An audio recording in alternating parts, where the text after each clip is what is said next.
Наурыз Арнау. Әннің сөзі менің әкем Мұхтарбек Оралбай екен.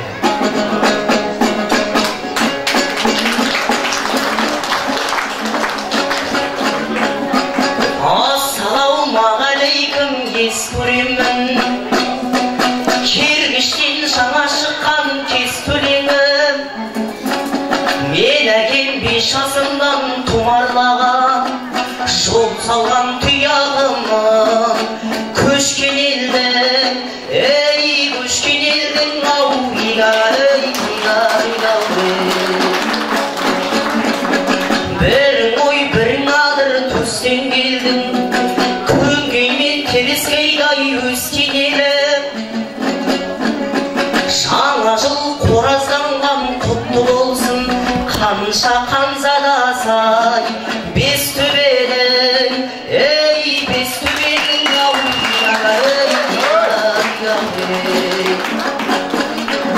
жаңа жыл ақ наурыз әлми сақтан, тамырғай жан келмей топырақтан. Әулие әмбиедай жыл санақтан, көк шығып жер ананың етін жапқан, етін жапқан, ау,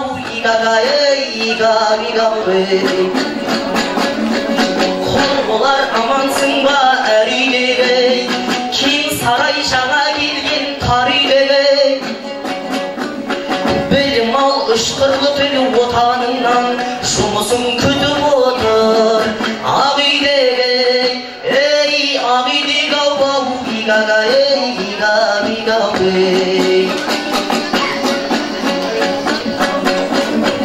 біз бүгін отанымның бағындамыз, әрдайым жақсылардың шағындамыз. Бақшандай балаңыздың бұл арнауын жас ұрпақ тілегі деп қабылдаңыз, ей қабылдаңыз, ау, бақшандай балаңыздың бұл арнауын жас ұрпақ тілегі деп қабылдаңыз, ей қабылдаңыз, ау,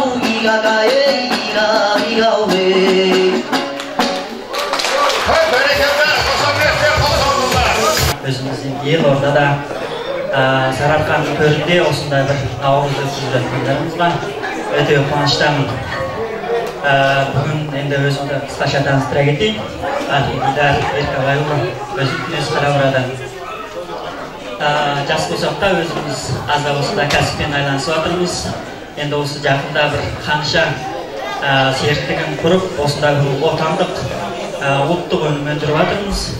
Енді осы орайда екі әжеме осы тартуды алып келдім, алдағы шығып қабыл алса. Рахмет сіздерге. Өздеріңіз қолдап қуаттап, ары қарай демеу жіберсеңіздер деп, бұдан да үлкен жаңалықтармен өздеріңізбен жүздесеміз деп ойлаймыз. Алыпта және осы Қарша маркасында қыздардың және өздеріңіздің апаларымыздың алған моншақтары және жарық көреді. Онда алыпта жаңалықтардан көресіздер. Мейрамхан әжеменен Сағымхан әжеме тамам. Мұнда келіңіздер. Бағасар Наурызхан деген жеңеше бер тамам келдірсі. Апам, кешіңдер. Маған кесті айтыз.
жарысқа арнайы келіп отырған Нұрлан мен Мұратты қошаметті той-тойына тамаша әнге шақырып ортамызды билеуге рұқсат етіңіздер.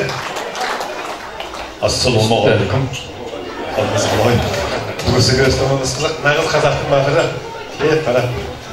Сіздерден не керек онда? Ассалаумағалейкум ардақты ағайын, шапалақтарыңыз қатты келіп келді. Қайырлы күн. Шынымен де көктемнің келген осы қанша күн болды. Сезбей жатыр едік, Құдайға шүкір бүгін осындай наурыз көзе жеп енді сәукеле киіп жүрген ешкімді көріп жатқан жоқпыз, бірақ дегенмен де наурыз келгенін сезіп жатырмыз. Алғашқы әрине бұл өте ғажайып нәрсе. Сонау бұрын соңды Қытайда тұрған біздің оралман бауырларымыз қазір Құдайға шүкір келген ең алғашқы наурызды істеп жатқан сіздерге көп рахмет. Наурыздарыңыз құтты болсын. Жыл басы құтты болсын. Жылымыз тек қана бізге бақ береке, аманшылық әрбір атқан таңдарыңыз тек қана қуаныш әкелсін. 15 бала болды. Әрекеттің барлығына осы жердегі менің інім, өзімнің бауырым Бақыт Қаз дейді азамат тұр. Ол кешпен ғана елдай.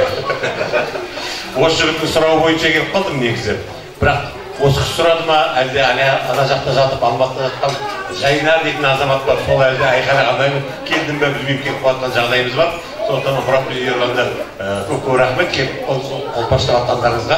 Наурыз құтты болсын деп қайта беріңдерсіңдер. Олай болатын болса, келесі әндер тек қана сіздерге, қыздар жігіттер бүгін той, бүгін мереке. Сондықтан да қарап отырмаймыз, билейміз.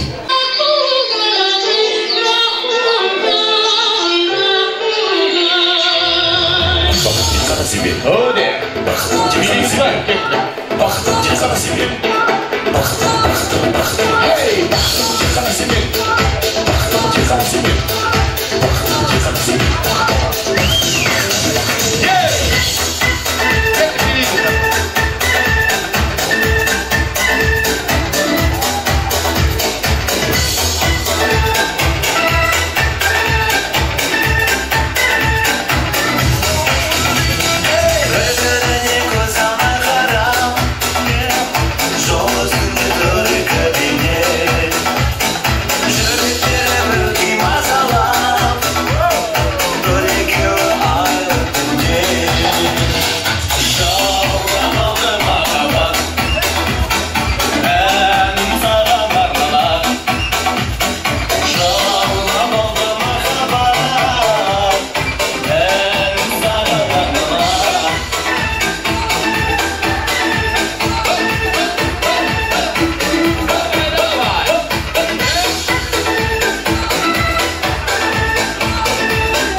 аса мәртебелі ағайын шеншуламайық. Ұйымдастырған кісілер бір адамын 50 мыңнан жинаған ғой деймін. Жұлдыздар шақырғанға қарағанда. Не деген? Мәксіздер бір адамнан 50 мыңны жинағасыздар ғой деймін. Долғы жұлдыздар шақырғанға айтсадым да, жұлдыздар жауып аты ғой. Енді, рахмет. Ой, рахмет. Бесбат неге бады екен? Қошаметті қалсаңыздар. Анау, Жайнар деген азаматтың есілі ғой. Нұрлан ағамыз, Мұрат ағамыз, Ерлан ағамыз сол Жайнардың жолдасы. Әрине осындағы жігітте бір ауыз айтып, сол жақта Жайнар келемасы да жаңа құрметтеп бір ауыз айтып жатыр ғой. Сіздерге көп рахмет. Жайнарда достарыңызды құрметтеп келгендеріңізге. Анау мынау емес, әз Наурыз кезінде. Бұдан кейін Жайнарға хабарластырды, той болсын. Енді тағы да өздеріңіздің қыздарыңыз, күйші қыздарыңыз қазақтың қара домбыра ұстап жүрген Бота Нұрлан қызын ортаға шақырайық. Қазақтың қара домбырасымен бір тамаша күй шырқасын. Біз екеуміз үндемелік домбыра бір сөйлесін. Екі шегі, екі жүрек таба білген үйлесім. Көлгінің сыр, көлгінің жыр кеуделемей кимесін. Біз екеуміз үндемелік домбыра бір сөйлесін деп. Бағана айтып жатырмыз ғой. Сол сияқты әз Наурызда бір тамаша күйге кезек берейік. Кішкене құлағымыз түріп, балаларымызды ебіп, сотны тыңдамай күй тыңдаңыздар.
Қызымыздың биіне кезек берейік.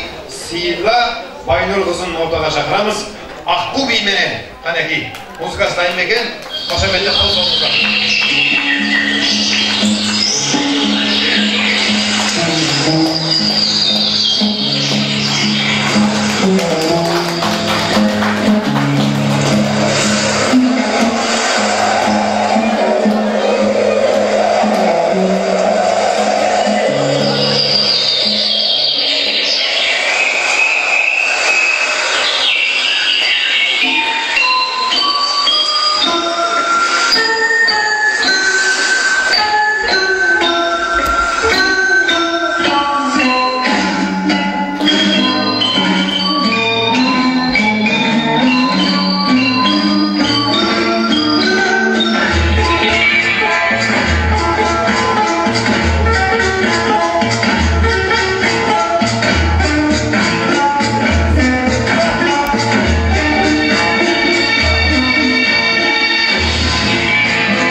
Ешкім береміз да. Құдай оңдасын, қысыр болдасын, наурыз қабыл болсын, басқа Алла амандық берсін, малдан аман тоқ болсын, қайыр қасірет жоқ болсын, дастархандарың ақ болсын, босағаларыңа бақ қонсын, осы отырған барлық күнерістің азаматтары, Найман, Қызайдың азаматтары, сондай-ақ басқа да қазақ елі аман болып, наурыз жақсы бола берсін, еліміз тыныш, жұртымыз аман болсын. Амин. Ендеше уақытта 45 минут үзіліс, алыстап кетпейміз. Екінші дастарханымыз бар. Екінші дастарханда бұланған қызық шоу, ойын, ән, күй бар. Сол үшін сіздерді шақырамыз. Орташа билемелер, арқа жарбаларымыз.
Қош келдіңіздер. Бүгінгі мерекелі дастарханымыздың басы-қасында ортамызды ортайтып отырған сіздерге көп рахмет. Ендеше дастарханымыз екінші дастархан дайын екен. Бүгінгі әз наурызымыздың тағы да ішіп жеген, жаңа тілек айтқан, тілек айтып көз жүшкендеріңіз қабыл болсын. Келер жылы көктемге осындай аман-есен жетейік дегіміз келеді. Ендеше екінші дастарханды ашып жараймыз. Қошеметтеп бір қол соғып жіберсеңіздер.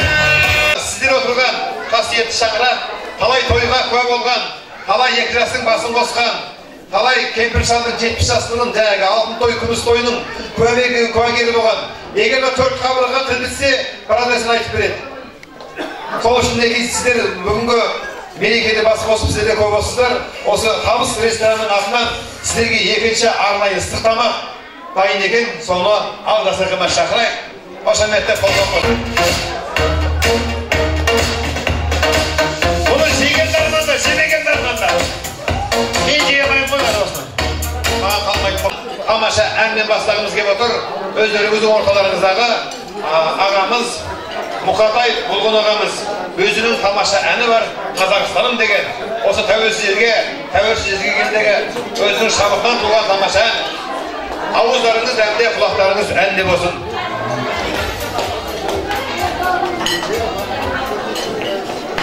Құрметті көрші ауылдастар, наурыз мерекелеріңіз құтты болсын.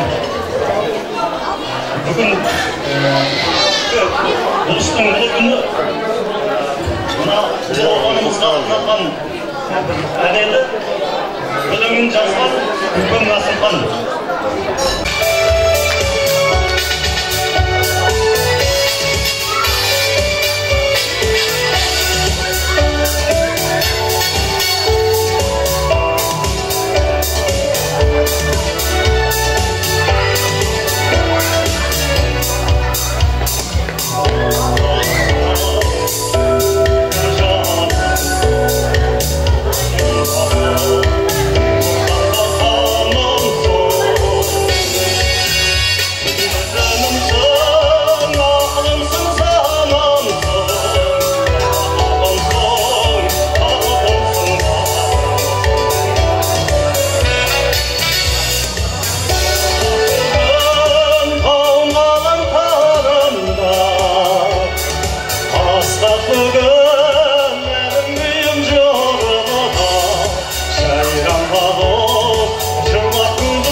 Алда қасынан шығып отырыңыздар, қадірмен қонақтар. Жаңа айттық қой, күнесте қасиетті өмірден мықты адамдар шыққан. ақында, күйшіде, жырауда, ел бастаған көсемде, сөз бастаған шешемде, ғылым иелерде, ғалымда бәрі сол күнестен шыққан.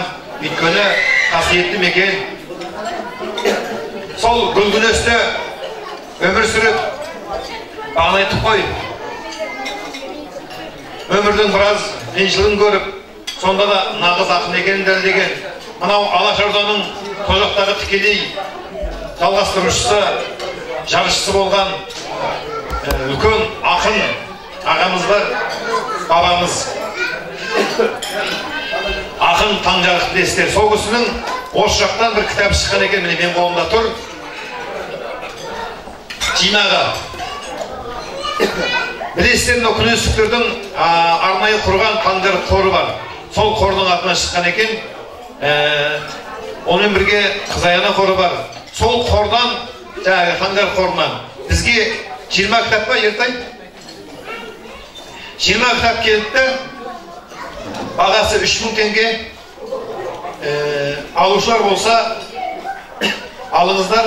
Ақшасы менің қалтама түспейді, Ертайдың қалтасына түседі деп ойламаңыздар. Сол Таңжарық қорына барып түседі. Егер кітап жақсы көремін десеңіз, Таңжарықтың өлеңінен оқығыңыз келсе, мына жерде тұр, келіп алуларыңызға болады. Сіздерге бір ауыз айтып қояйық. Сол Алматыдағы Таңжарық қорынан шыққан кітапты сіздерге сол қордан жіберген екен. Осындағы кітап сүйер, бабаны жақсы көрген азаматтар болса алсын деген ниетпен. Сол сіздерге айтып қояйық. Қошеметтеп қосуымызға.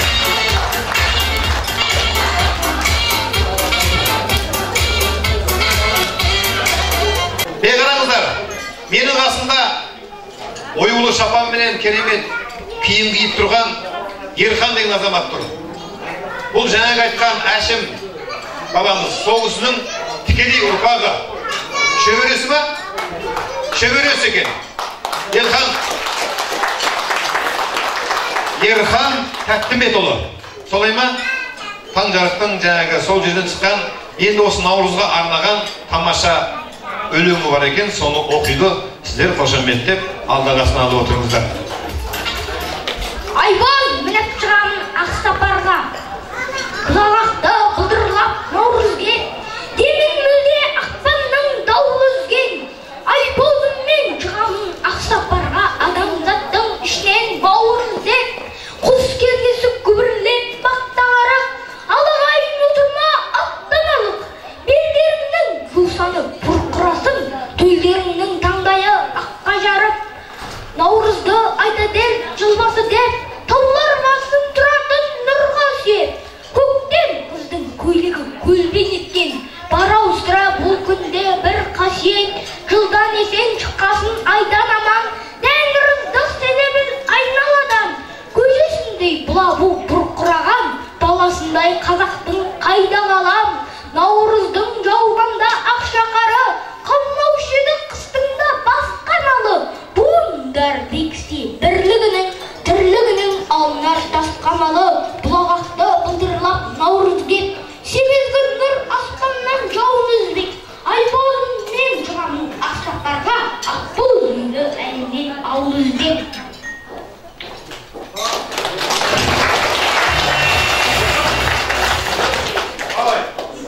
Қазақпын деп айтпай қой бауырым, аттың басын ауыл жаққа бұрмасаң, ақсақалға сәлем беріп тұрмасаң, ағайынның адал мал құрмасаң, қазақпын деп айтпай қой бауырым, тұрған елдің жел жағында жүрмесең, туыралықтың қара жолын кірмесең, туырлықты киіз үйді кірмесең, қазақпын деп айтпай қой бауырым,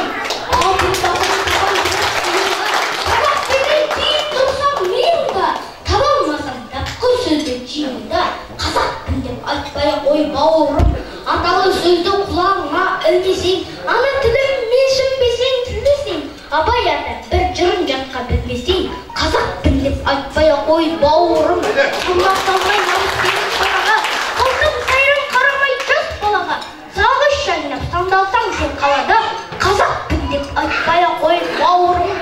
Тыңдағанда әсем әнін шәмшінің, тәттім біттің тәттім оған жан сырын, жүрегіңе тұнбаса егер тамшы мұң, мәшинаның мінгенінің тәңірін, қазақпын деп айтпай-ақ қой бауырым. Рахмет. Ана кісі 5.000 теңге шатасып кетті.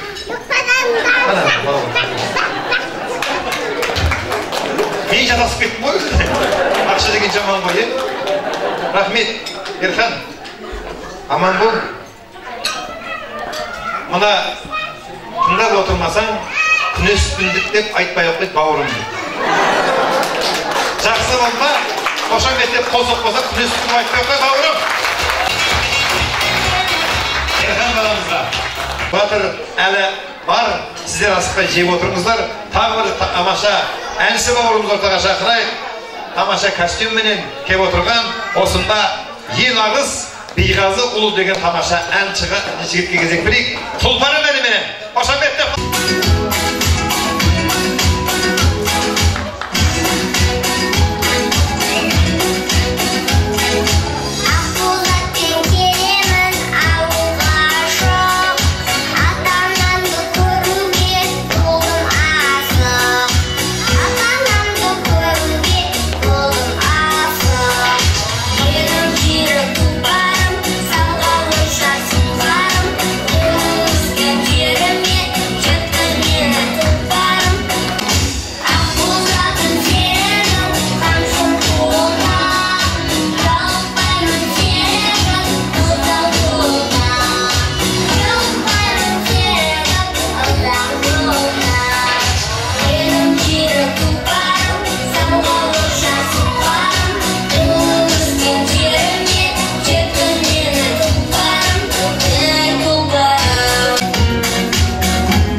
Тұлпарым деген тамаша әнменен биыл балабақшаның 3-ші курсында оқиды.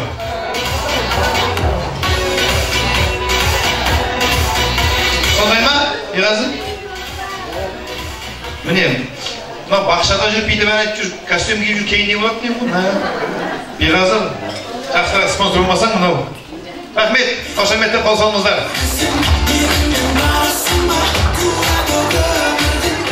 Ал енді, қадірменді қонақтар, ішіп жеп отырыңыздар. Екінші тамағымыз қалай болып, жақсы болып па? Астарыңыз дәмді болсын. Енді бір жақсы тілектің кезегін берсем, бүгін осы Астанадағы, Ақмола облысындағы күнестердің басын қосып, осындай аңдастырған жайып, мәре-сәре болып, білісіп, көктемнің алғаш күндерінде бір-бірімен көрісіп, төс соғыстырып, бір дастарханнан ас, бір табақтан ет жеп, осындай мәре-сәре арқа-жарқып отырғанымыз, осындағы ұйымдастырған ағаларымыздың, бауырларымыздың, әпке-шеңгелешілеріміздің арқасы. Ендеше қазір мен ортаға Әділ ағаны шақырайын. Әділ аға кімді шақырады, өзі біледі енді. Қошаметтен қол салыңыздар. 2017 жыл 3-ші айдың 12-сінде күнгі Наурыздың негізі ұйымдастырып жүріп жүрген осы кісі, енді артында өзінің бауыр інілерін шақырар. Микрофон өзіңізде. Ассалаумағалейкум, аққалпақты аталар, ақсамайлы аналар, атағы алталаштан арасқан ағалар, жеңгелер, тәтелер, бауырлар, інілер, қандастар. Мінекей біздің осыдан 2 ай бұрын армандап, бірнеше азаматтың мақсат қойып, ойлаған ойымыз іске асып, бүгін міне 2017 жылғы Наурыз мерекемізді тойлап бірге бас қосып отырмыз. Әрине, әрқандай іс-шараны, сөзді айта салу оңай. Соны істеу, оны осындай қалға жеткізу, енді дегенменен бәрімізге мәлім, біз арғы беттен келгенде үлкен арман арқалап, ұрпағымызды, елімізді, қазақтың қара шаңырағы қазақ еліміз деп зор үмітпен келгенбіз. Бір елден бір елге келіп, тұрмысты қысқасын өлден бастап, әр қайсымыз әр саладан осы Ақмола облысының әр жерінде осы ұрпақ деп аздамаған жапалар шектік. Оны айтпасам да барлықтарыңыз білесіздер, осы отырған барлықтарыңыз туған өлкеміз, күлгінесті, қасиетті мекеніміз, ата-бабамыздың басы қалған, ұлыларымыздың, даналарымыздың шұрайлы мекен, күнес дүниеге әйгілі наратымен сондай көркем мекенімізден елге оралғанда бізге бірден оңайға түспеді, барлығымызға қиын болды. Жаңадан өз басым келгенде бірталай уақыт, бір жыл елді сағындым, жерді сағындым, ата мекен суын сағындым, ауасын сағындым, топырағын сағындым.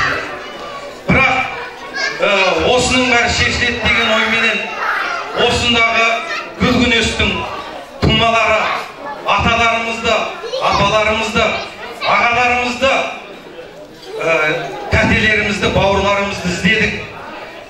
Бірден екеу болды, екеу он болды. Мінекей бүгін 10-100-ден асып отырмыз. Осының бәрі құрметті ағайын, өздеріңіздер сияқты білікті де білімді, қасиетті мекен күнестің төл думасы өздеріңіз куәгерсіздер. Сіз бірінші бүгінгі орайда бізге Алла тағала сыйласа, екінші осы орайда қасиетті қазақ даласында елордасы Астанасының іргесінде тойлауға мүмкіндік алып отырмыз. Бағанадан бері ағаларымыз, даналарымыз, үлкен кісілеріміз айтып жатты. Біз тек қана елімізге рахметтен басқа айтарымыз жоқ. Еліміз аман, жұрт тыныш болсын, елбасымыз аман болсын. Осында елім деп еңіреп келіп, ұрпағымды жеткізіп, өркендетіп өсірем.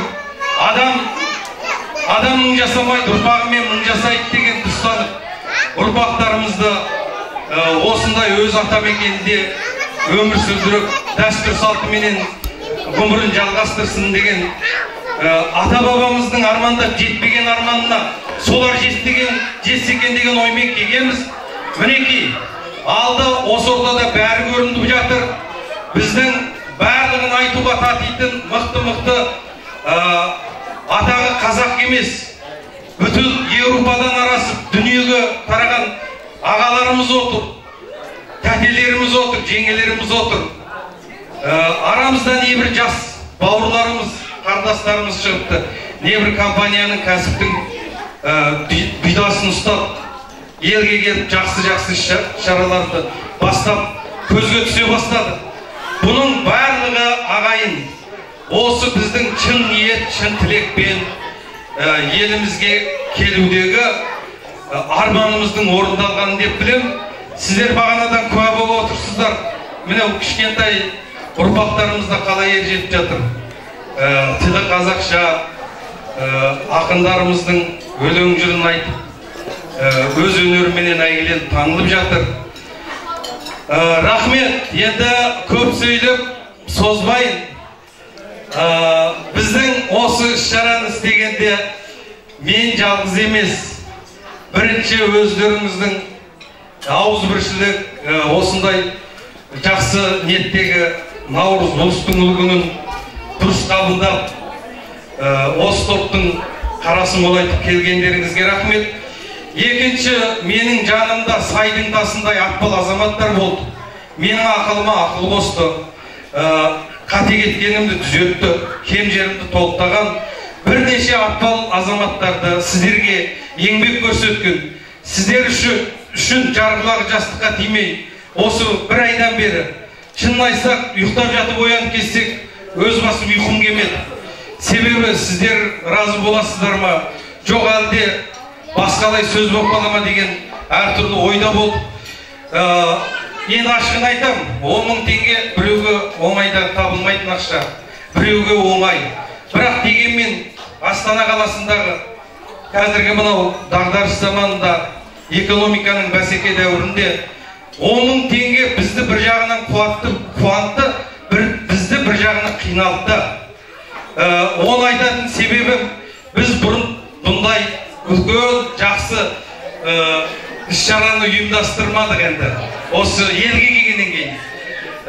Бұны әртүрлі ақсақалдарымыздан, ағаларымыздан кеңес алып отырып, осылай ұйымдастырдық. Дегенменен Аллаға шүкір, берекесі бар елде бәрі жақсы болады екен. Сіздердің дұрыс тілек, дұрыс ниет, мақсаттарыңызда бәрі жақсы болды. Енді қаған-баған өздеріңіз айта жатасыздар. Қашанда осындай күнестіктердің, енді біз күнестік дегенде елге, руға, жерге бөлініп атқанымыз жоқ. Біз алдыменен елбасы айтты ғой, қазақты бұдан бұрын ешқандай жау аламаған тарихта. Тек қана қазақты өзінің ішіндегі ауыз бірлігі жоқ, іріткі салатын азырақ кейбір кісілер бөлшектей алған. Оның бәрін сіздер естіп жүрген әңгіме. Бұдан кейін береке бірлігіміз жарасын, осындай бір жағадан бас, бір жеңнен қол болып, бұдан кейінгі наурызымызда бұдан арман өресін өреге көтеріп, жақсы, нәтижелі, табысты, думанды өткізсек, әрқашанда осындай отбасыларыңыздан той-думан жақсылық кетпесін ағайын. Бәріңізге көп рахмет. Сонда рұқсат болса, сол жаңағы мен атын атайтын жігіттер ортаға көтерілсе, сіздерге бірге таныстық болсын, бірге сол жолдастардың да еңбек орасан бірден шақыра берейін. Бақытқазы, Биғазы, Нұрик, Бақытбек, Бақыт, Ернұр, Ертай. Және қайсысы, Нұрик қайда? Фантай. Бақыт қайдасың? Бақытжан. Бақытжан қайдасың?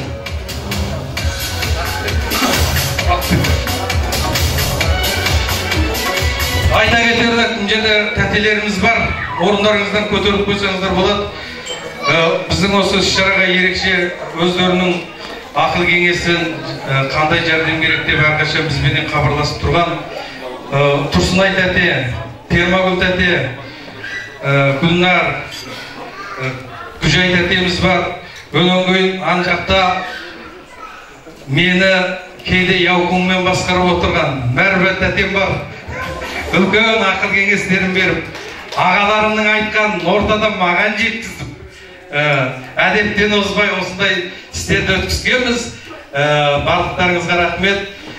Мына азаматтарыңыздың бәрі осы іс-шарада менен де арман Нұрғазы айтады. Нұрғазы қалқапты. Бірге осындай сіздерге осы дастархан әзірлеп, осы іс-шараны бәрін осы қалға келтірген осы бауырларымның арқасы. Біз кейде бір семьяда да әке-шеше балаға айқайлап кетеміз ғой. Мен шынын айтайын, соңына келе кей нәрселерге келгенде осы бауырларым бірталайын көңілін ауырттым. Ашуланып тиісіп те қойдым. Ол өз мүддем емес. Осы сіздердің көпшіліктің мүддесі. Бүгін сіздердің алдыларыңызда осы бауырларымнан кешірім сұрап алайын. Рахмет. Ассаламағалейкум, күргіністің бүгінгі мынау сарақан төрінде наурыз тойлап отырған барлығыңызға рахмет келген қарандарымызға. Алла тағала айтады ғой, Алламыз айтады, берекесін алмасын, берекеті берсін. Берекемізді алмай, берекетімізді беріп, ауызбіршілігімізді беріп, бір ауыздықпен, бір сөзбен 2017-дегі мынау көктемгі наурыз, өзіміздің төл берекеміз наурызды біз тойлап жатқанымызға барлығымыздың басымыздың амандыққа, деніміздің саулығы, ауызбіршілігіміздің барлығының арқасы деп ойлаймын. тойды бір адам басқарып әділ деген ағамыз төраға болып қалғанымыз қостап сіздер жамырай қолдап сонымен бүгінгі кереметтен өткізіп жатырмыз деп ойлаймыз. Кем артық жер болса өздеріңіз бағасын бересіздер. Илайым осындай ауызбіршілігіміз кетпесін. Бұл да біздің кездегі ата-бабамыздың тұлпарының тұяғы найзасының ұшы жауға тиген жер. Біз еңбек етпесек, біздің ұрпақтарымыз еңбек етер елімізге, жұртымызға. Біз көрмеген жақсылықтар болса, біз шықпаған биіктер болса, ұрпағымыз осы атамекеніміздің топырағын басып тұрып, шығып та жатыр. Бұдан кейінгі жылдарда да осындай ауызбіршілікпен берекемен наурыз тойлай берейік. Барлықтарыңызға рахмет, дендеріңіз сау, бастарыңыз аман болсын. Өстіп тойымызда да, жақсылығымызда да бір қолдан бас, бір жерден қол шығарып, бір жағада бас, бір жерден қол шығарып, өстіп күліп ойнап жүре берейік. Барлықтарыңызға рахмет.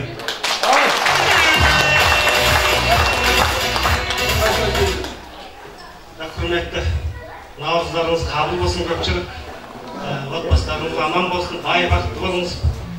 Ұрпақтарымыз естің жетпеген арманға. Сонымен бірге Қазақстанымыз, еліміз аман болсын, елбасымыз аман болсын. Рахмет.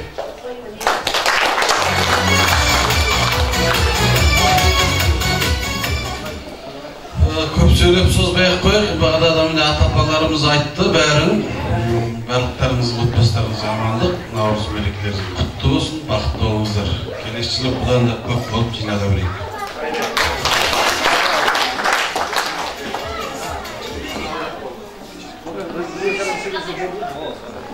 Ассалаумағалейкум. Құрметті көпшілік, наурыз мерекелеріңіз құтты болсын. Жаңада айтып кетті, өңкішілерде, жігіттерде. Келер жылы бұдан да көп болып осы наурызда жиналайық. Наурыз жылдан жылға тойлай берейік. Бәріміз аман болайық. Жұртымыз тыныш болсын. Берекеміз ұлғая берсін. Көпшілікке рахмет. Бастарыңыз аман, дендеріңіз сау болсын. Бір нәрсе қалып барады екен. Нұрлан деген ағамыз міне көрдіңіздер, бүгін Мұрат екеу келіп, Елен ағамыз келіп, ешқандай пәленбайдың ақшаға болмаса, енді шоу бизнес барлықтар түсінесіздер. Халықтың алдында жүрген бедел Алатаудай осы Нұрлан ағамызға үлкен рахмет. Бір ауызбен бетімізді, сөзімізді жерге тастамай, осы жақсылығымызды бөліскеніңізге Нұрлан аға үлкен рахмет сізге. Мың жасаңыз.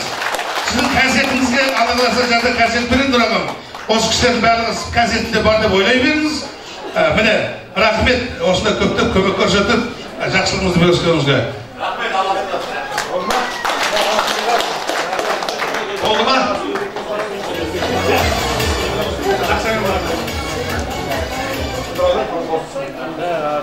Құрметті көпшілік, наурызға жиналған қадамдарымыз қалғаны нұры жаусын. Осы жиын тойды өткізген осы біраз азаматтар, сендерге де барлықтарына рахмет. Сонымен бірге осындай жақсылық болса екен деп бір Қытайдың Вишимында бір бауырым жазып өтті екен, соған да бір рахмет айтып тұрмын. Рахмет. Осы бастаманы Вишимға жазған сен екенсің, содан осы біраз жігіттер бастап ары қарай судың басы бұлақ дейді ғой, сонда сенің бір ауыз сөзіңмен қалған екен. Рахмет. О да болса сенің бір жақсы үлкен дарқан ниетің шығар. Барлықтарыңыздың да осындай жақсы ниетпен осы жерге келген қадамдарыңызға Алланың нұры жаусын. Әрқашан отбасыларыңыз аман, дендеріңіз сау болсын. Әрқашан жақсы дастарханда жолыға берейік. Рахмет. 5 минутқа уақыттарыңызды алатын болдық. Мен айта кететін бір істі айтпақпын. Осында біз бүгін бекер емес, енді ұлыстың ұлы наурыз, бір жағы күнестің ең тұңғыш наурыз мерекесі өтіп жатыр. Бұда осы отырған азаматтардың ішінде бір талайы өзіміздің жерлестер, бауырлардан ауылдастық, бір қоғамдық қор ұйымын құрсақ деген немнен алдыңғы кеңесте осындай бір пікірді айтқан. Бұны бүгін біз ілгері, мен осы өзімнің жанындағы азаматтармен ақылдасу арқылы бүгін төменгі шек 1000 теңгеден әркімге ерікті қордың атын, мына отырған аталарымыз бар, апаларымыз, ағаларымыз бар, сол кісілер қордың атын қойып берсе, әркім шамасына келген, ешкімге зорлық кетпейді. қорымызды құрсақ, мына жерде біздің өзіміздің командамыздың бухгалтері Биғазы деген бауырымыз. Биғазы атырашы. Нұрик, осы немененің кастыры сіздердің. Енді қағандары біз өзі қызмет өтеушілеріміз ғой. Комиссия. Ал енді бұндағы әңгіме сол қор қоғамның атын қоясыздар бізге. Өнен кейін оған қандай ақыл кеңестеріңіз бар? Ағалардың, аталардың, әпкелердің барлық жастар болсын аузынан тыңдаймыз. Сосын барып, сол араға бір араға жинаймыз. Оның мақсатын түсінесіздер. Ортамыздағы қиыншылығы бар, бір нәрсеге жетісе алмай қалған кезде тосыннан болған жағдайда бір-бірімізге көп боп көтерген жүк жеңіл дейді ағайын. Кішкене болса да, біз әрине біреудің жүгін бірақ арқада кетеміз деп айта алмаймыз. Кішкене болса да септігі болсын деп, сол қорды құрамыз. Қорды біздің осы күнес тобы бар. Мына жерде аталарымыз, апаларымыз, ағаларымыз бар. Күнестің, Астанадағы күнес ұнға текшесін құрған Нұрик деген азаматымыз берген. Ең алғаш рет біздің осы Астана күнес текшесін құрып шыққан осы жігіт. Сосын бар біздің бас қосуымыз оңай болды. Қазіргі мына 21 ғасырда ғылым техника заманында біз дегенменен атқа мініп шаумадық. Осы азаматымыздың арқасында сіздер тауы оңай болды, бас қосуымыз оңай болды. Әрқандай ақпаратымыздан, үгіт насихатымыздан хабар тауып отырдыңыздар. Ал ол ұнға текшесі тек қана біздің береке бірлігімізге, былай айтсақ имандылығымызға, жақсы сөз жармырыс дейді. Жақсы сөз, жақсы әрекетімізді айтуға құрғамыз, ағайын. О да екі елдің саясатына қарсы келетін бөтен-бөгде пікірлерді, сөзді айтуға болмайды. Су ішкен құдығыңа түкірме дейді. Біз аспанасты елінен, ұлы дала еліне келгенде, осы отырған бәріңізді о жақтағы Қытайлар қуған жоқ. Бізді жақсы бір бақытты замандағы қазақтармыз, екі елдің еркесіміз. Бізді жақсы жолмен жолға салған. Әріміз өз еркімізбен келдік, екі елдің келісімі бар. Екі мемлекеттің достығы өте зор, оны білесіздер. Сонда мен диқат қылатын кейбір бауырларымыз жасының кішкенелігіне қарап енді бұлай жаман кейбір нәрселер жолдамаңыздар. Ол арғы бетке барғанда үлкен әңгіме болып жатыр, естіп те жатсыздар. Біздің бергі елімізге де өз атамекенімізді жамандамайық. Өйткені өз еліміз, біз елімізге әлгі елбасы айтқан, сен не алам демей, еліме не берем деп кел деген. Біз тек қана сондаймыз.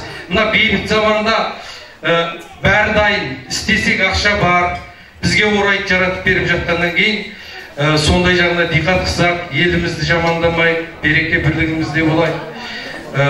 Басқа не айтамын?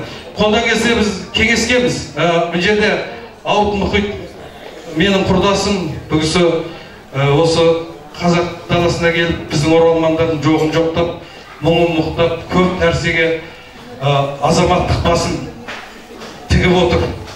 Бұлай айтқанда қазіргі заманның қаһарманы деп қойсақ болады. Біз Астана қаласының бір іргесінен берейік дедік. Сіздер айтыңыздар, не істеп бердіңіздер елге? Мен өз басым жаным бағам, екі балам жетілдірем деп, күніге ақша табам деп шығып кетем. Басқа барбанау жолда жатқан бір нәрсені алған жерім жоқ. Сондықтан біз тегін бір күн, осы ұлыстың ұлы күннен кейін бір күн уақытымыз шығарсақ, әр отбасынан бір азамат шықса, бір түп, біреуміз бестіктен ағаш ексек, сол болашақтағы ұрпақтарымызға, елімізге жасаған үлкен сыйымыз болып қала бермек. Рахмет, мен сөзімді көттім. Рахмет. Бұны айтуын айттыңыз, жақсы айттыңыз енді. Маған сіздерде жаңа қорларыңыздар баянды болсын, құрылы бассын. Енді сіздер жектіңіздер, қиналдыңыздар, шықылып жиналдық ең басшысы. Осыда береке бірліктен ұйырмаңыздар, сіздерге сый сияпатыңыздар, менің атымнан осыны соңына қалғаннан кейін өзіміз көз ішіп ет жейміз. Көшірді. Рахмет, қошеметті, болсаңыздар, қадірмен ағайындар. Сіздердің азаматты тамаша әнге шақырайық. Басы күнес еленің, деген ақын кім едің, туған жерді жырламау, жұмыр басқа мінедің деп, біздің жарқ етіп, жұлдызай сөніп жанып ұшып кеткен қасиетті Ермат Зейіпханұлы ағамыздың тамаша көктуғай күнесім аянын орындайық. Орамалшықтарыңыз дайындап отырыңыздар, көңілдеріңіз болса шалып қойыңыздар.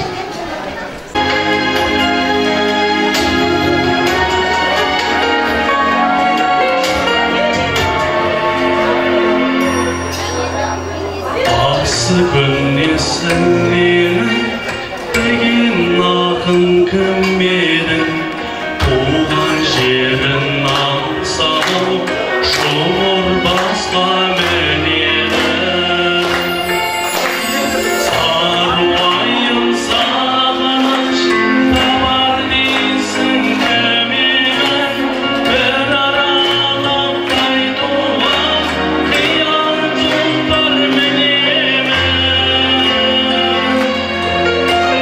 Сен өзіңе бауранып қалу шетім көнесің, алыс кетсең мұңданып қалу шетім көнесің. Бауырыңа бір барып ерекше көнесің, көзім аңдығымданып ерекше көнесің. Бешенесі ақ өзен, кесенесі бес төбет, алмағымен бет қадам, анам тіккен кестемен. Адам орағымданып, қанатқанда көшкенен, ақ ордақтың күнгейде, солар жені естіген.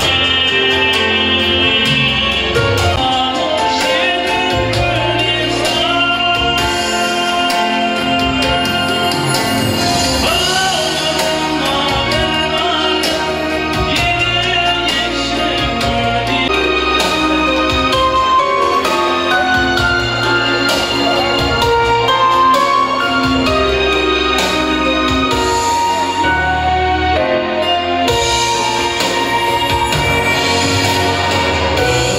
Қадам жау тоғай, тұнып тұр бір сезіммен.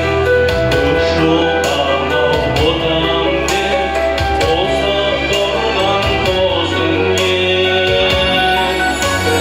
Қоңшы саным ойсың, алыс кетсең мұңданып, қалу шетім көнесің.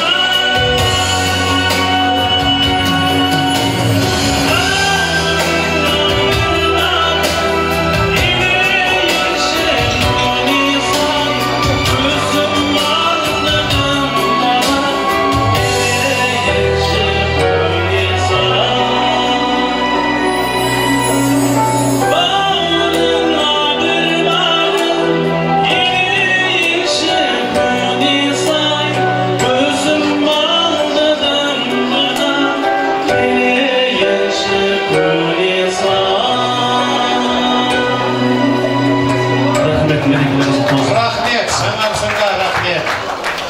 Сіздерді біріктіретін, жалпы қазақты біріктіретін күнес сұмайменен көктуын желбіреген әні осындай соғысты үлкен жүректі азаматтың жүрін шыққан. Сол үшін бір қошаметтеп қол соғыңыздаршы. Рахмет. Ендеше тағы бір әнші азамат шақырайық. Дәстүр Асылхан, сіздердің құрметтеріңізге бүгінгі Наурызға келіп жатқан жайы бар. Бір тамаша әні шырқайды ендеше. Әннің аты Наурыз. Бүгінгі тамаша ән тұсаукесер келіп тұр, сондықтан сіздер біз бұл қошеметтеріңізбен орта толтырып Наурызды бірге тойлайық. Наурыз құтты болсын ағайын.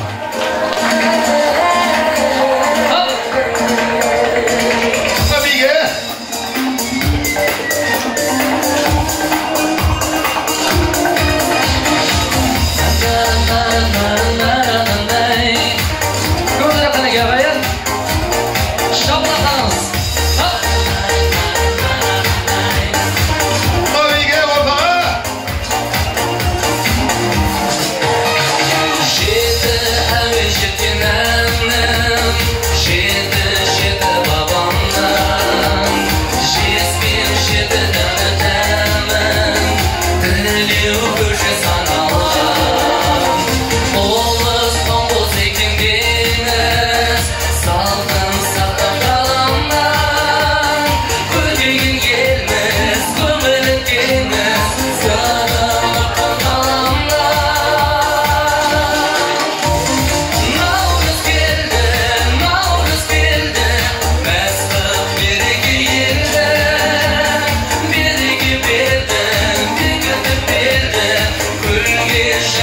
жерде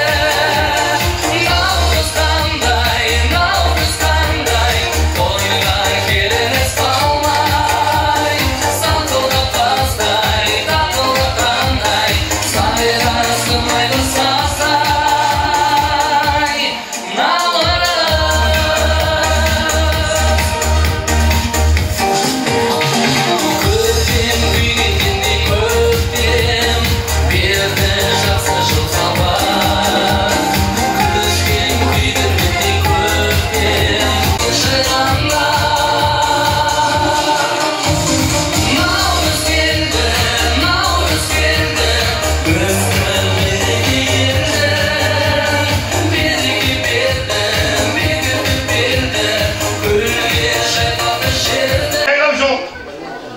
боқтау жоқ. Жарай ма? Ой, шешең деген жоқ. Сосын қошеметтеп отырамыз, қайсы сода қайда. Дайыналамыз. Ала кейтірамыз. Дайымыз ба? 1, 2, 3. Жігіттер, мені жігіттер жігіттер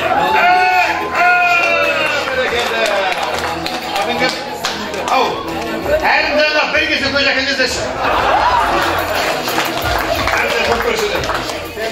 Келесі.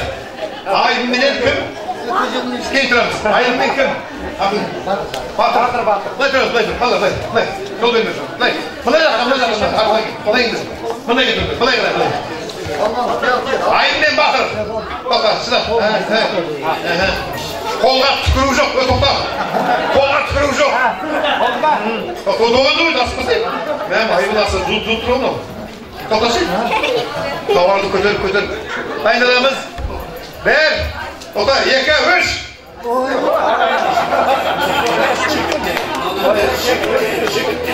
Дұрыстап. Ал, 1, 2, 3. Шыма жеңген айым болды. Арасында қасабат тұр. Көже дайында. Келесі. Есімін тәлтімет сен есім. Тәулет. Бала, бай тұр. Мұнда. Аспаймыз. Қол жөнді. Қота аспанда. Тәлтімет сен тәулет. Қота аспа. Қалтырамыз. Дайын өйтпейді. Аспа шыдады. Не болды екеуін? Аспа жеңтірет. Сосын жерін кірмейсің, сен бейт қолын қиса кеміз ба,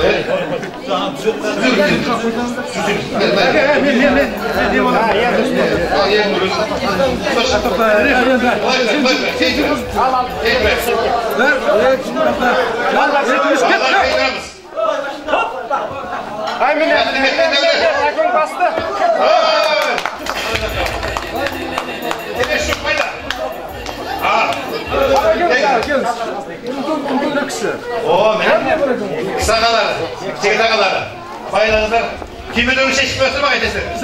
Кемелін көппесін. Балар, былай тұрмыз. Нағыз айқасы. Кейін тұрайық.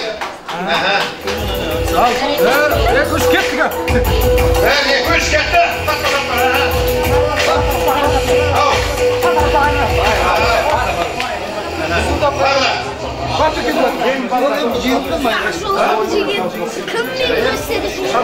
Кел. Аяқ өзі өлең жазады екен. Өзінің жазған өлеңін оқып беруге рұқсат етсеңіздер қошаметтеп қол соғып көрсеңіздер. Баршаңызды ұлыстың ұлы күні наурыз мерекесімен шын жүректен ақ тілекпен құттықтаймын.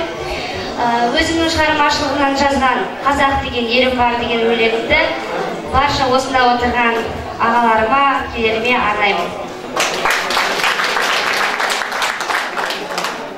Қылышымен қорғап байтақ даласын, батыр қылып өсіретін баласын, қазақ деген қасқыр елім мен болам. Мекен деген Алтай менен Атыраудың арасын. Ұлы жүзім қырандайын қырағы, орта жүзім арыстандай айбатты, кіші жүзім қабыландай қайратты, үш жүзім де қазағыма қымбатты. Барлық әлем құлақ салып тыңдасын, бұл сөзімді сіздер дағы құптарсын. аттарсыз. Дос болғанға құшақ жаяр халықпыз, қас болғанға қиып түсер қылышпыз. Қасым ханым қасқа жолды бастаған, Есім ханым ескі жолды салт дәстүрді сақтаған, ал патшасы ұлылардың Нұрсұлтан бар қазақты біріктіріп ұстаған. Қазақстан бар әлемге жария, Каспий балқаш теңізі бар дария. Көз тимесің елдігіме ешқашан, батаңды бер төрде отырған қария. Рахмет. Рахмет. Аяқ өздей, кішкентай қызымызды мен тамаша өзінің жазған өлең екен. Тағы да өлең жаттар бар ма? Екенді, ал қадірменді күнөстіктер, қадірменді іле өзінің басын ішкен қасиетті мекеннің, қасиетті бабамыздың, тектінің, әулеттің ұрпақтары бүгін айтатымыз ғой, осындай ағаларымыздың, жеңешелеріміздің бас болуында тамаша бас қосып жатыр. Мінекей аяғына жетіп қалған сияқты күнесті осындай туған жерді бір елден шыққанымыз, бір елден келгенімізді білдіріп, осындай бас қосып жасап жатқан жайымыз бар. Осы келген қадамымызды гүл өссін дегіміз келеді. Енді жаңағы Әділ ағам айтқан қордың аты қалай болады екен, ол кейінгі жұмыс па, ақылдасып жоқ, әзір айтасыздар ма? Мен бастап 1000 теңге қостым. Қордың атын қазірше бір 15 минутта қойлатын болады. Ағаларымыз, аталарымыз бар, мына бауырлар әркім өз ой ортақтастырып алсын. Кішкене уақыт қызылтаяң болып тұр. Біздің касса Нұрик ана жақта отыр. Бағанағы қорға ешкімге зор жоқ, бірақ 1000 теңгеден төменгішегі. Бұл ай сайын емес, ескерту.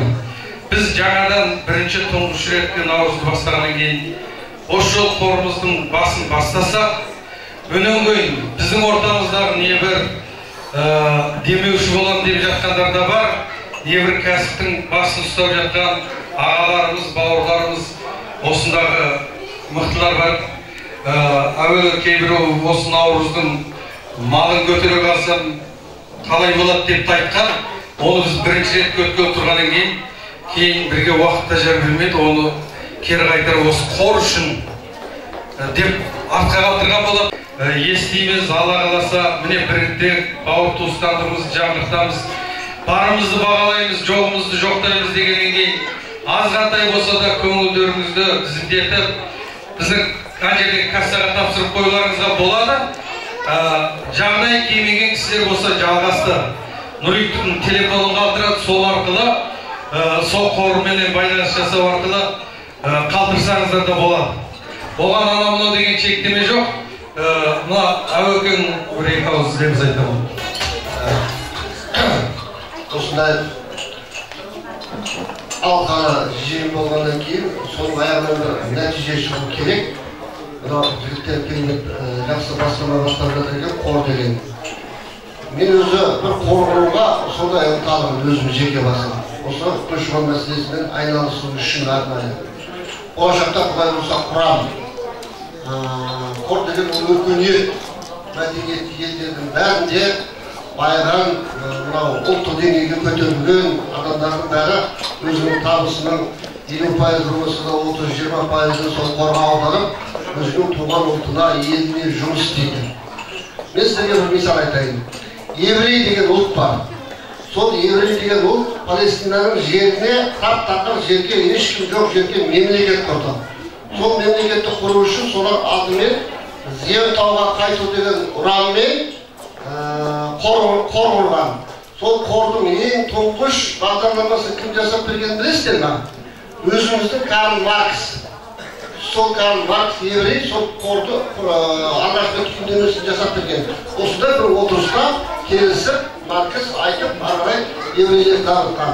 Сол қор бүкіл дүние жүзінің қай бұрышында жүрген еврейдің ауқаттылары сол қорға ақша құйып отырады. Өзі еврей болып паспортына жазылған еврей ұрпағы әлемнің қай елінде болса да өмірінде бір рет сол елге Палестинаға барып, ақысыз жолын көтереді, бір апта қыдырып, қайтуға сол қор солар қайғыландырып отырады. Міне қор деген керемет, мен сіздерге айтайын. Бізде дегенмен қорлап құрылған, Зай қор деген бар, Алматыда мен білем, Таңжарық қор деген бар, бірақ өкінішке орай жұмыс істей алмай отыр.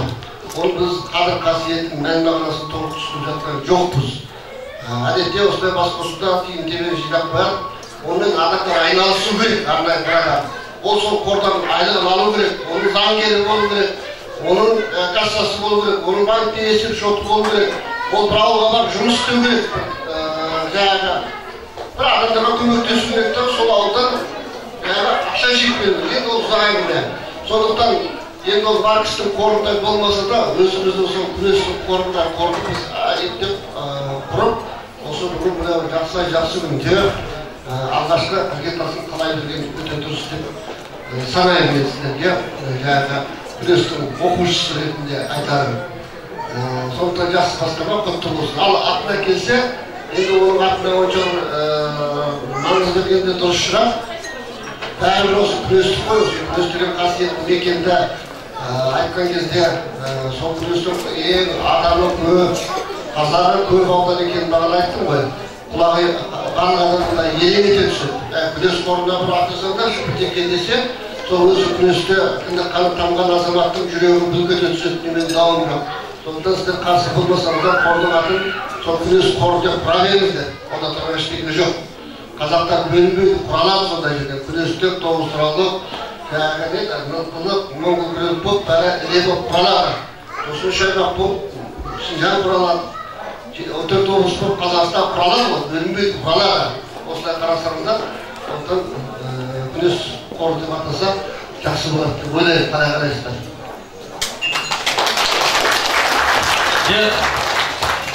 Әуелген айтқан енді өз көзқарасы ғой, бұл кісі біраз мәлімет берген.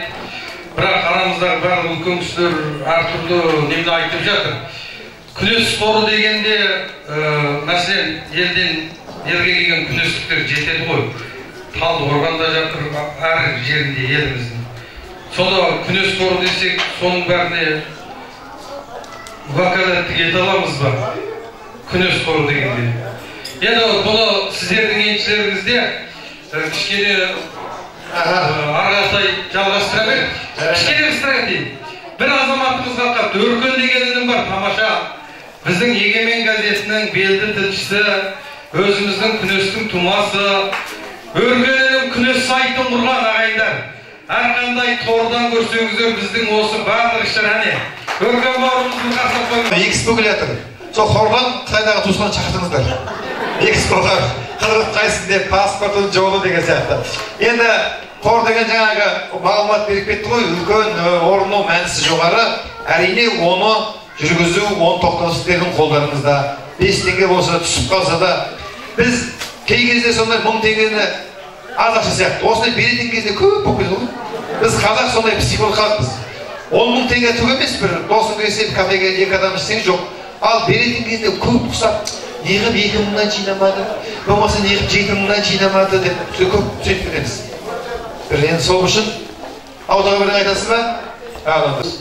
Тікұшақпен самолетке мініп алып, Сарыарқаның үстінен ары ұшып өтеді келіп, орманның ішіне келіп, телевизордың жаңағы камераларын қойып, оның ішіне құстарды жіберіп, өз қолымен еккен керемет орман бар.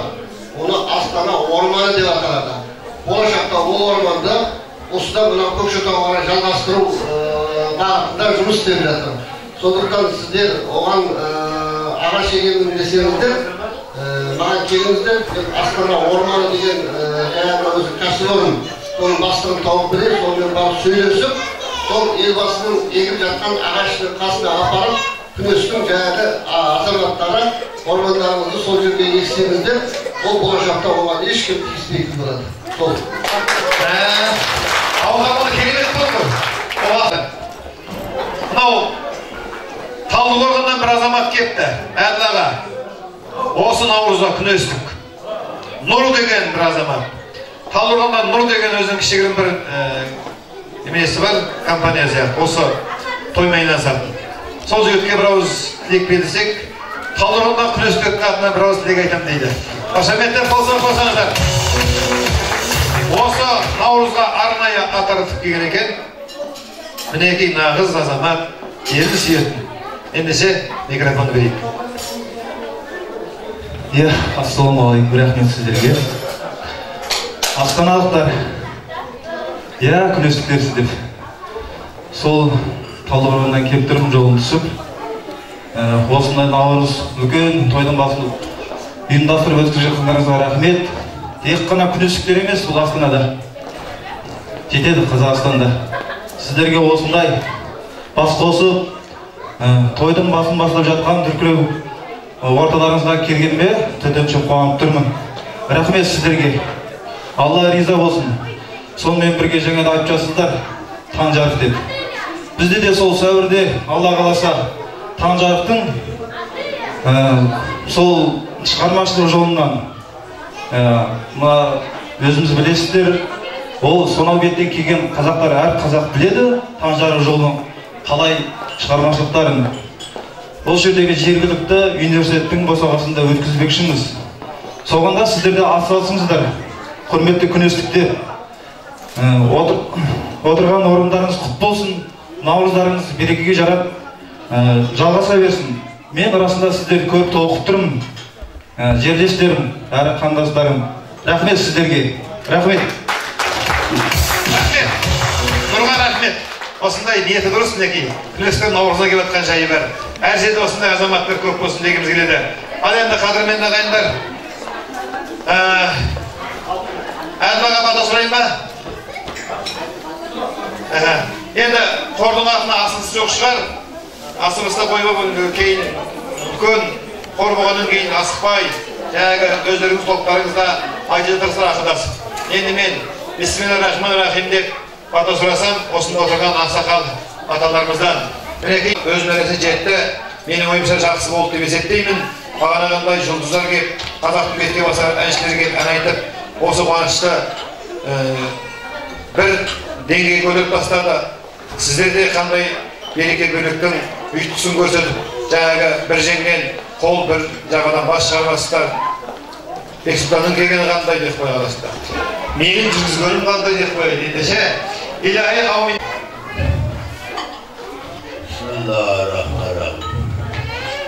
Ya yaratgan kudret, ruhumda ahlet, kökümde ahlet, yürek buzut eritip, ata-ana ibadet, bir tuğanğa korban et, karındaşqa korban et, kız Amina. Allahu Ekber.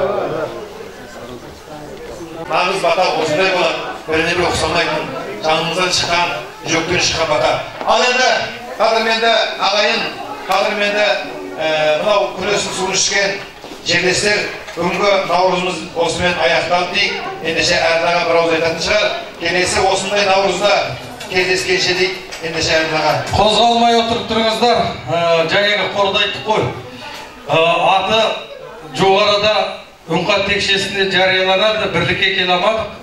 Ақсақалдарымыз да айтып жатыр, ағаларымыз бәрі, тәтелеріміз ой пікірін айтты. Әлі бір шешім болмағандықтан қорымыз бірақ басталып құрылды. Ортамыздағы ең алғаш болып қазақ еліне өзінің әулетін бастап келген Үйреу ағамыз қорымыздың ең тұңғыш 20.000 теңгесін құйды. Қызу қарсы қойыңыздар. Ағай азаматтарымызда басын бастаймыз. Бұл әрине торда бәрінде сіздерге есеп беріліп отырады. Бәрі заңды жүріледі. Біз ай сайын деп айтпаймыз. Осындай іс-шаралар кезінде соның қорытындысы болады. Сол кезде арамыздан ерекше жағдай болғанға өздеріңізді үңқатта жариялап сіздерге талқыға салу арқылы қорды аударып отырамыз. Сондықтан бұған бұлай салғарамай, қордың да көп жақсылығы бар. Азырақ біраз аз ақшаға бола бізде қалтамыз таяздамайды. Дегенменен бірлік үшін келдік қой осында. Наурыз біздің бір тек қана басқасы ұлыстың мүлігіні болғанмен, жалпы беттік күнестіктер тұңғыш рет осындай бауырмалдығымызды бір-бірімізге жақыннан жәрдемде боламыз. Әр түрлі саладан осындай бір-бірімізге көмектесеміз дегеннен кейін қор басталды. Тағандарыңызда ана Нұрит бар, Биғаз екеуі. Сол жерге бар, тізімге алып тұрып, аттарыңызбенен жазылуларыңызға болады. Мен өзім бастап, мен де қорымды берем.